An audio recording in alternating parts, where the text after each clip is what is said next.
What drives me crazy when it comes to the real estate industry and our use and adoption of AI is the misinformation, the bad advice, the flat out wrong information when it comes to how should real estate professionals use AI and tools like ChatGPT on a day-to-day basis in our real estate practices. Hi, my name is Chris Scott, real estate digital marketer and AI strategist at the Paperless Agent, where we strive to make AI and real estate technology useful, practical, and hopefully profitable. Now, before I give a specific example, let me say this. I understand why this happens. If I were to look at our leadership within the industry, we tend to be a little bit slower to adopt technology. And I get it. It makes sense. One of the problems, of course, is AI is happening so quickly that we don't have years to ponder this. We have like months and weeks because it's changing just that quickly.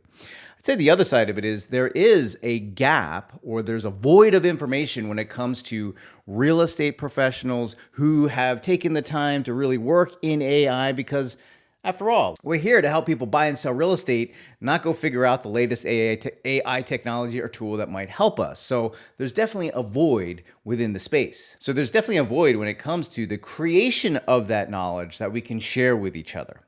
Now, with that said, that has led to some of the blind, what I would call like the blind leading the blind, right?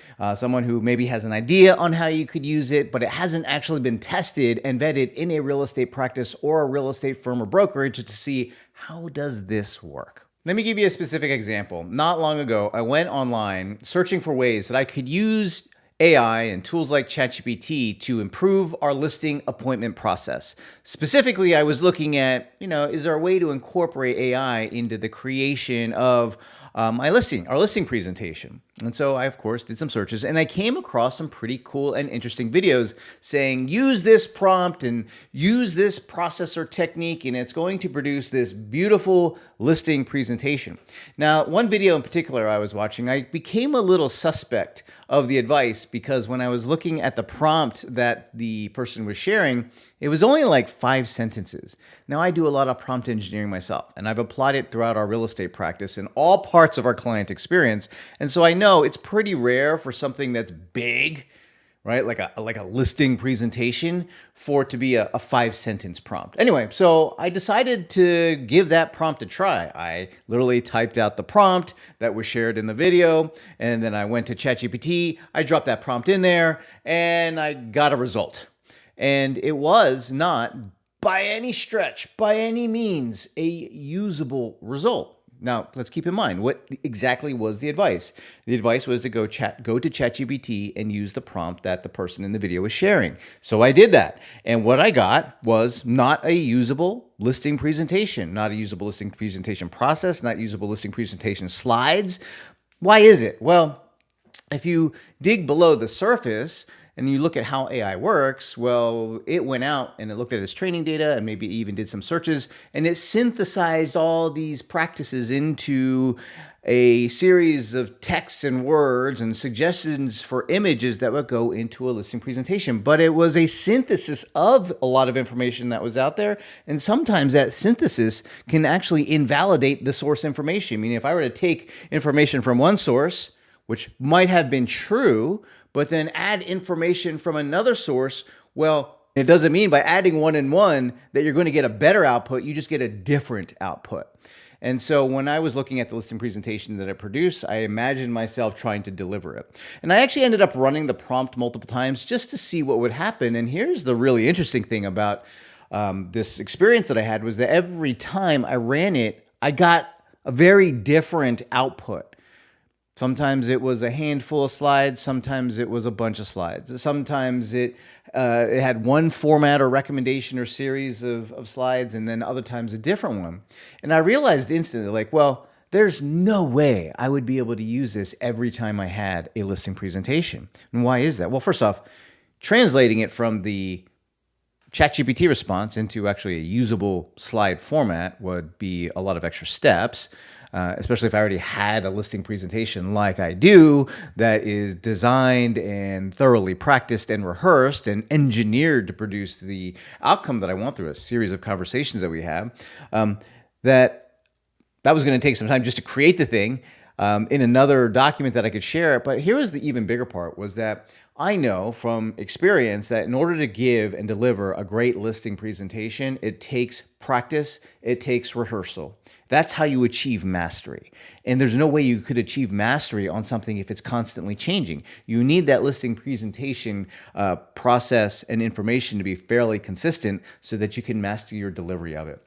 And so that's when I immediately recognized this is one, by the way, this is one example of many. I'm just sharing this one example with you guys where the advice was not practical. It was not useful. In fact, it was detrimental to my goal in being able to give and deliver a great listing presentation to my prospective seller clients. Now, before I say don't go online and don't take advice, there are good sources out there. In fact, I believe that there's probably two things that we could all do. And the first is we all have to experience that aha moment when it comes to AI. What I mean by that, it's the moment when we realize, oh, how this will actually work.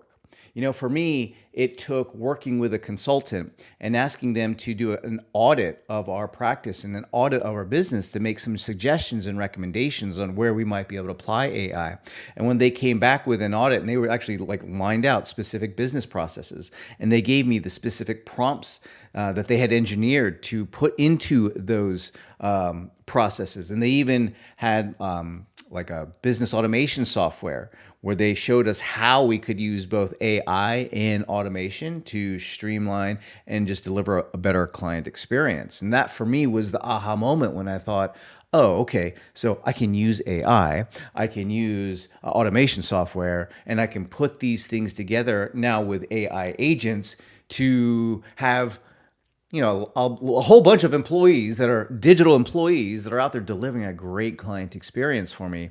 And so that was the shift that I needed, the aha experience that I needed to have. And I think the way for a lot of us to have it is to, you do want to go out there and consume information about it. You do want to try these prompts, but you got to be critical of it. That's what I would suggest is as you're going through and assessing information, go do and suggest, do the things that whatever the instructor is suggesting that you do.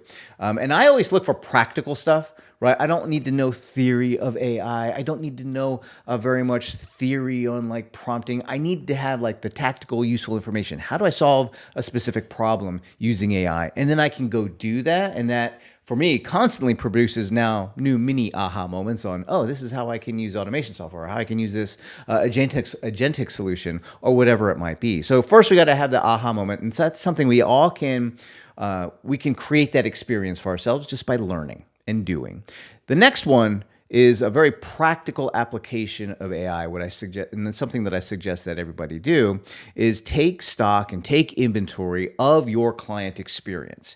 Look at your client experience, right? All the way from beginning to the very end. And when I say beginning, I mean before they're even an actual client, but when they are a lead, when they are a prospect, when you're in the early stages of serving them, when you're getting them under contract, going on listing appointments, so on and so forth, or maybe showing properties, and then going under contract, and then what happens, before, during, after the closing, and even your post-transaction communications are all part of that client experience. And so what I would suggest is make a list of your specific client experience that you're producing, and then ask yourself for each little micro step can AI improve my client experience in this specific step?